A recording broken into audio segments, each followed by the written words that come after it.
Interlock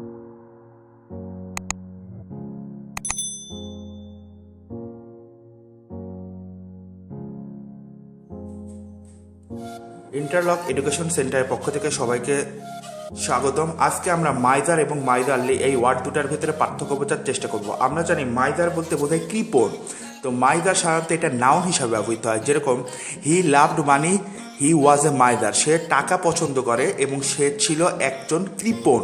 তার মানে এ মাইদার এখানে এটা নাউন হিসাবে ব্যবহৃত হলো। আর মাইজারলি যেটা, সেটা অবশ্যই অ্যাডজেক্টিভ অর্থাৎ দোষ গুণ হিসাবে ব্যবহৃত হয়। যেরকম হি ওয়াজ মাইদারলি ডান দিস, সে কৃপণতা বশত এই কাজটা করেছিল। অ্যাডজেক্টিভ কী করে? ভার্বকে প্রভাবিত করে। সুতরাং এই মাইজারলি অবশ্যই এটাকে অ্যাডজেক্টিভ, এলওয়াই যুক্ত আছে জন্য এটাকে অ্যাডভার্ব মনে করার কিছু নাই। আচ্ছা, এরপরে দুটো ওয়ার্ড হচ্ছে প্লেন্টি এবং প্লেন্টিফুল। প্লেন্টি সাধারণত নাউন হিসাবে ব্যবহৃত হয় এবং এটা বৃহৎ সংখ্যা নির্দেশ করে। যেরকম he had plenty of work to do, তার অনেক কাজ করা বাকি আছে। তো এখানে প্লেন্টি অফ ওয়ার্ক মানে অনেকগুলো কাজ, অসংখ্য সংখ্যা নির্দেশ করতেছে এবং এটাকে নাউন হিসাবে কাজ করতেছে। আমরা যদি খেয়াল করে দেখি, এখানে ওয়ার্কও নাউন, প্লেন্টিও নাউন। আবার যদি হিসাব করে দেখি, হ্যাডটা কি অক্সিলারি ভার্ব, সুতরাং এখানে মূলত প্লেন্টি অফ ওয়ার্ক, কাজের প্রচুর পরিমাণ।